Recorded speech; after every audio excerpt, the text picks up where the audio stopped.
காய்ச்சி வீட்டுக்கு போயாச்சுங்க. நானும் எங்கள் அக்காவும் ஒரு ஃபோட்டோ எடுத்துக்கிட்டோம். சூப்பராக இருந்துச்சு. வீடு அவ்வளோ க்ளீனாக நீட்டாக அழகாக கட்டியிருந்தாங்க. இந்த மாதிரி வீடு நம்ம போய் எப்போ கட்டுறது, இந்த மாதிரிலாம் எப்போ நம்மளும் வீடு பால் காய்ச்சறதுனால யோசனை வந்துச்சுங்க. எது எது எப்பப்போ எப்படி எப்படி நடக்குமோ அப்படி தான் நடக்கும். காத்திருந்தால் கண்டிப்பாக அதுக்கு பலன் உண்டு. எந்த ஒரு விசேஷமாக இருந்தாலும் பிறந்த வீட்டு சீர் தாங்க பெருசாக சொல்லுவாங்க. அது பித்தளையாக இருந்தாலும் சில்வராக இருந்தாலும் நகை நட்டு அதெல்லாம் இருந்தால் கூட பிறந்த வீட்டு சீருக்கு ஈடு இல்லை அப்படின்னு சொல்லுவாங்க. ஆனால் சூப்பராக இருந்துச்சுங்க.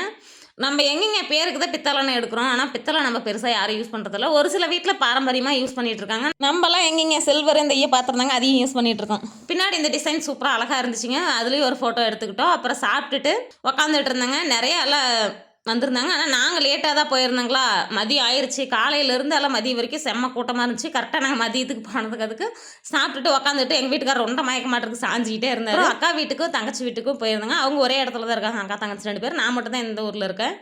போகிறப்ப அக்கா வந்து மல்லிகை தோட்டம் வழியாக போகலாம் அப்படின்னு சொன்னதுனால அங்கே போய் பார்த்தோங்க. சூப்பராக இருந்துச்சு. இப்போ தான் தண்ணி பாய்ச்சிக்கிட்டு இருந்தாங்க.